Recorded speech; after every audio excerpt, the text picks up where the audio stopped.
God, if that sound doesn't make your cheeks tingle, then maybe this will. The H&K MP5 is coming back.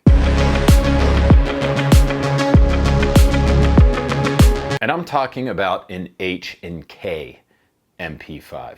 Not a clone, not a bastardization, not something pieced together that just looks like an MP5 and it's not really an MP5. I mean, the real deal MP5. The civilian version of this MP5, which will be known as the SP5, is in fact the closest thing to a quote-unquote real deal MP5 since the 1968 Gun Control Act. Many of you probably don't know that a few decades ago, H&K was selling the HK94, which was, for all intents and purposes, an H&K MP5, but it had a 16-inch barrel and no tri-lug. And when they stopped being sold to the public, the price skyrocketed. And they've been going up ever since.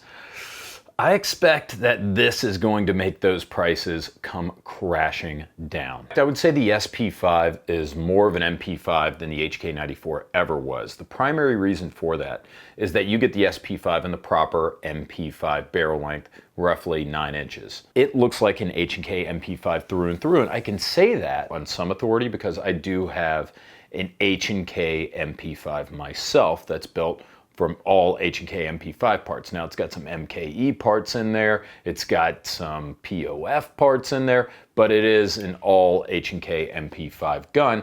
And I went ahead and broke down the SP5 against my 100% H&K MP5 and compared them, but we'll go into that in a little bit more detail later. I guess the important thing that I can say in this introduction here is that they didn't screw anything up. H&K did a fantastic job with the SP5. Some of us have been a little bit disappointed with H&K's civilian offerings of their military, police, carbines, and rifles in the past.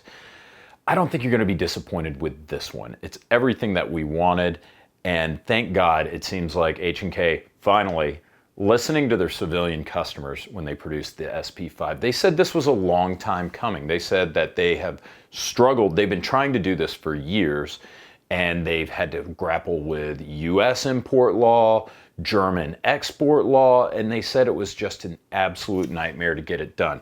But the funny thing about this is I've been talking to the H&K USA guys, and they're just as thrilled about this vis-a-vis being H&K MP5 fans as we are, because they're so stoked about this gun coming out, and I am too. This is the first time that I've gotten something from HK that I've been really excited about in a very long time. It doesn't come as configured here. I've added a couple of accessories from Brownells, but basically how you're going to get it is in pistol format with the regular polymer handguard, and it's going to have an end cap that's got a sling swivel on it, but it'll come as a pistol. I've got this one configured with the Midwest Industries M-Lock handguard and the SB Tactical folding brace, which is kind of like the MP5 brace, right? The guys at Brownells kind of knew that this MP5 was coming down the pipe, so they've got all the parts and accessories you need. In just a second, I'm gonna get to the history of the MP5, which I've done 1,000 times on TFBTV, but I'll do a quick blurb on the history of the MP5. We're gonna go over the specs of the MP5, and we're going to go into a detailed comparison of my 100% H&K MP5 behind me compared to the SP5. But before we get there, look, you guys want a bird's eye view, and I know right now everybody's thinking, when's it coming out? How much does it cost? That's what everybody's always thinking whenever you have a massive new release like this. Well, by the time you watch this video, hopefully they should be in the country and ready to be sold to you out on shelves. Now cost, I don't know how you guys are gonna take this, but it's not very HK-like. And what I mean by that is I would have expected something like this to have an MSRP of $3,500. The MSRP is going to be right around $2,800. So I don't know what that equates to street price. With the SP5, you're not just paying for the name. You are getting H&K quality. You're getting the chrome line cold hammer forged barrel that people have reported shooting 100,000 rounds through, and it still shoots to spec. You're going to be getting a soft shooting gun that suppresses perfectly. You're going to be getting one of the most reliable, most rugged, most accurate, and of course, most notorious PCCs or SMGs in the entire history of guns. So this is kind of a big deal. I guess what I'm trying to say is an MSRP of $2,800 is, I think, a fair price for an MP5. Moving in for the quick hits before we get bogged down in the details, let's move front to back here. Of course, one thing that some of you may have noticed is that the MP5 does come with the tri-lug adapter, which is my absolute most favorite way to attach a suppressor. Quick downward pressure, quarter twist. If you've got a tri-lug adapter, boom, it's on there. Quarter twist, it's off. Best way to attach a suppressor, bar none. But if you guys don't have tri-lug adapters out there, it's also threaded in 1/2x28. It's a cool feature because a lot of you out there don't have tri-lug adapters, but you do have the more common 1/2x28 direct thread. As I said, this is a Midwest Industries M-LOK handguard. I got this from Brownells, but it comes with the standard plastic handguard whenever you buy it. It'll come with 2 authentic H&K magazines. These things are like 70 bucks normally, which is outrageous, but they're going to be 2 German made, not Korean, not US made, not knockoffs. Really the only reliable H&K MP5 magazines out there on the market. You'll get 2 of them with the SP5. And yes, thank God, not only does it come with the button mag release that nobody uses, but it will come with the paddle mag release, which is half the fun of an H&K MP5. And if I remember correctly, the SP89, whenever it came out, and I don't know if they're still doing this or not, it didn't have the paddle mag release. Instantly, I was like, all right, I don't want it.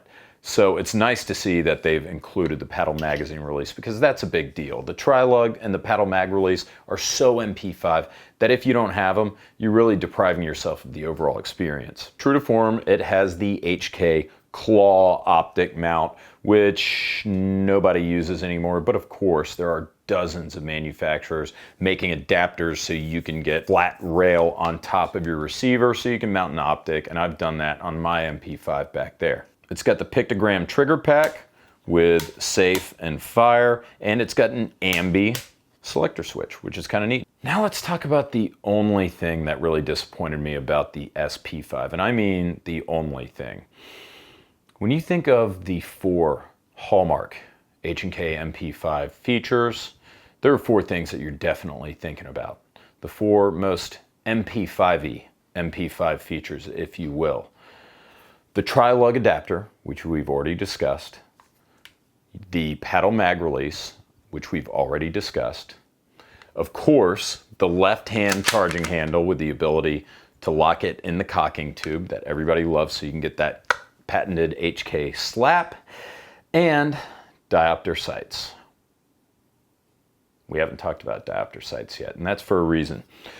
They put the MP5K style diopter sights on the back of this thing, and it's not really a diopter at that point. You're really using just like almost like a pistol sight. It's a series of 4 notches in the back here of different sizes, and you line those up with a front sight blade. With the normal diopter sight, like I have on my MP5, you have 4 holes in your sight barrel, and you use those holes to align with the front sight hood. That circle within a circle method of aiming is super intuitive and it works very well. One of my favorite features of the MP5, so I was really sad to see that they didn't do that with the SP5. I, of course, the first thing I do is I shoot an email to H&K after I get this, and I'm like, hey, why'd you guys go with the notched rear sight drum from the MP5K instead of the standard diopter sight drum from the MP5? And they said, look, it was a supply issue. We had a bunch of the MP5K sights. They work well as is. We've always put them on the MP5K. Didn't think it'd really be a problem, except for maybe sticklers like you, James. I don't know if that means that they're going to switch back to the normal diopter sights in the future, but hey, look, I think for 50 or 60 bucks, if you really like the rear diopter sights, you can go ahead and pick up one of those barrels and change it out yourself with simple hand tools and a little bit of patience. Also, if you want a low profile mount on your SP5, it's probably gonna occlude your sights anyways if you're using a red dot sight, so it might be a moot point for you guys who just want to go ahead and throw an RDS on this thing. Another thing that's kind of cool about the SP5, they all come with the old Bungee Sling, which I'm really excited about, like the old school Bungee Sling. They've got it with like an adjustable nylon strap here so you can adjust it, tighten it, loosen it. I actually love, I mean, it's like a bungee cord sling. I'm overly excited about it. I really do love the bungee cord sling. Naturally, it comes with the traditional H&K sling hook. With the SB tactical brace, there's no place to actually mount the HK sling hook, which isn't very fun. So on my MP5, I do have, on this original HK stock, I got a little sling loop here where I can kind of hook it in like that. But I'm thrilled about the bungee sling. I've talked too long about the bungee sling. I'm gonna stop talking about the bungee sling. Let's talk briefly about the history and design of the MP5, go into the specs of the SP5, and then do a real quick comparison of the SP5's components to my actual HK MP5. HK says that the SP5 was developed as a semi-automatic civilian sporting pistol that matches the look and feel of the legendary MP5. The SP5 has the, quote, authentic features of the MP5, including the navy barrel with threaded tri-lug adapter, paddle magazine release, fluted chamber, and chrome-lined barrel. The SP5 is manufactured in H&K's Oberndorf factory in the southwest of Germany. I hope I said that right. I can't emphasize this enough, though. The SP5 is made in the same assembly line by the same workforce that has been making the MP5 for decades. That's incredible.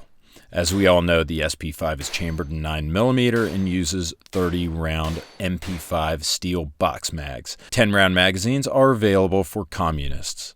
Out of the box, it's going to come as pictured with the standard plastic furniture and the end plate with the sling attachment point. Configured this way, it's going to weigh 5.1 pounds. The configuration that I showed you earlier with the Midwest Industries handguard and the SP5 brace weighs just a little bit over 6 pounds. My 20-year-old MP5 build weighs a little bit over 7 pounds with the steel collapsing stock. The SP5 in pistol configuration is 17.8 inches long and 2.5 inches thick. It's 8.7 inches tall and has an 8.9-inch barrel length, as does the traditional MP5. It has a 13-inch sight radius. The SP5 is going to come in a soft case custom fitted for the MP5 with 2 magazines, the Bungee Sling, and other small accessories. MSRP will be $2,799 and it will come with a lifetime warranty. You can go to hk-usa.com for more information on the SP5.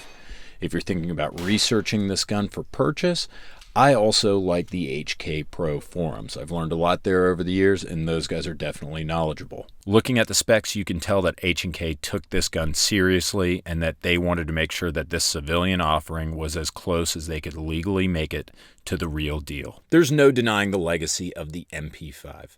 It's a 9mm submachine gun made in Germany by HK, renowned as one of the most durable, reliable, and trustworthy submachine guns on the planet. And the MP5 has been straight up dropping dong on terrorists since 1964. And although the MP5 shoots the same round and has about the same barrel length as the Uzi, these two guns are worlds apart. The Uzi's great because it's simple. It relies on a straight blowback system to function. You fire the gun, the energy pushes the bolt backwards, and then a spring pushes the bolt forward to complete the action cycle. That's it. The MP5 uses a more sophisticated roller delayed blowback system where rolling cams on the side of the bolt mechanically slow down the bolt's rearward travel, allowing for a much smaller and lighter bolt. Some would say that this means the MP5 has less felt recoil than the Uzi. The MP5 also has a fluted chamber that allows gases to enter small channels in the chamber after the gun fires. These channels direct the gases along the spent shell casing when the gun shoots, which helps the casing get out of the chamber, reducing the chance of the gun jamming. I've even done a video for TFBTV in the past shooting the MP5 without an extractor, and it will extract empty shell casings even when missing an extractor, albeit unreliably. The barrel is fixed and free-floating, meaning that it's more or less permanently attached to the receiver only. It isn't attached to anything else on the gun that could affect the accuracy of the barrel negatively. The barrel's also cold hammer forged steel, meaning that it's as durable as it comes. Legend has it that there are MP5s out there with over 100,000 rounds through them that are still shooting to spec. Since I had the SP5 from Germany and my SBR HK parts build gun, I figured I may as well take them both down and kind of compare them. Look at the guts right next to each other and see how it's stacked up. See if HK shortchanged us with the new SP5, or if we got something that's the same or maybe even better than an original HK MP5 that's 15 to 20 years old. On the whole, these two guns were pretty much identical. There were some minor features that I'm going to go over that might mean something to you real HK buffs out there, you nerds that know the differences year over year. This might mean something to you. All I saw were changes that didn't look like they would have any real bearing on performance. But let's go over them real quick. The channel that accommodates the recoil spring in the newer SP5 almost has a bullet shape where it's kind of uniform and cylindrical on the older MP5. The recoil rod and spring in my bolt carrier group fit very tightly in that channel, almost like it's a captive recoil spring. I tried jamming the SP5 recoil rod and spring into my hole, but it would not fit no matter how hard I pushed. I'm going to rephrase that. But there look to be minor differences between the SP5 bolt carrier and the MP5 bolt carrier, as well as their recoil springs and rods. I will say for that reason, since I have a semi-captive recoil spring, my gun's a little bit easier to assemble, but it isn't like it makes that much of a difference because neither of them are really that hard to disassemble or reassemble. Looking at the bolts and the firing pins, everything was virtually identical. Interestingly, the firing pin spring in the newer SP5 has a braided spring, which I assume is going to be probably more durable than the standard old school spring that I had in my firing pin. And as you see here, there was some slightly different proofing and engraving on the different bolts. Looking at the grip module and the trigger pack, looking at the interior, I could not tell the difference between the two. They looked identical to me. Both of them had the XX hammer. My old school MP5 has the polymer SEF fire group with a metal selector switch and finger grooves on the grip, while the SP5 has the pictogram safe fire, which I think is way cooler, and it also has the ambidextrous plastic selector lever. The trigger on my older MP5 is a little bit thicker than the thinner trigger on the SP5. The receivers on these guns looked identical, but for the markings, of course. And, obviously, the SP5s looked a little bit newer than mine. There are proof marks everywhere on the SP5. This is a German gun through and through. They want you to know it. Every major component looks like it's been proofed.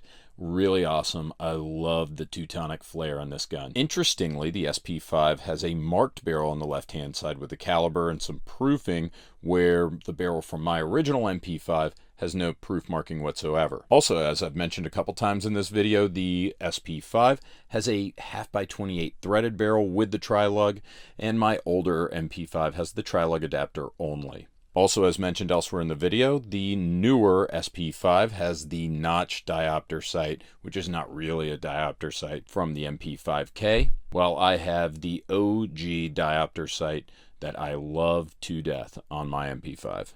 Basically, I found no surprises, and I could tell no difference between the SP5 and my original H&K MP5. It looks like they use quality components that have been proofed.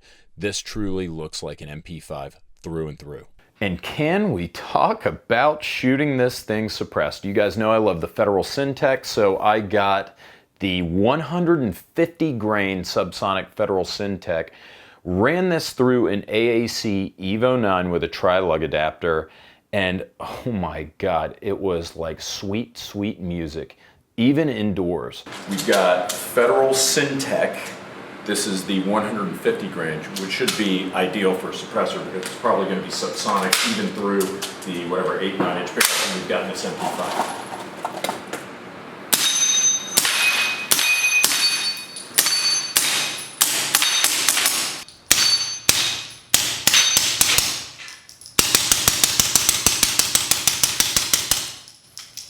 God, that sounds awesome, even indoors. This gun is made to be shot with a can, so if you're in line to buy one of these things, I say you turn right around and get a 9mm can if you haven't done that already. Otherwise, you're missing out on one of the best experiences that you can have with this little carbine. In conclusion, am I going to buy the SP5? You bet your ass I am. If you're watching this video and you're comparing this to, say, a budget build AR9, you're watching the video for the wrong reason. If you just need like a 9mm pistol caliber carbine that you can just go out and shoot like on the farm or whatever, go ahead, look at your other options. If you want one of the most durable and robust pistol caliber carbines ever built, you're in the right place. H&K really isn't asking for like a name premium on this gun. In other words, I don't think that they're asking an inordinate amount of money more than this would cost to produce. Now, do I know that?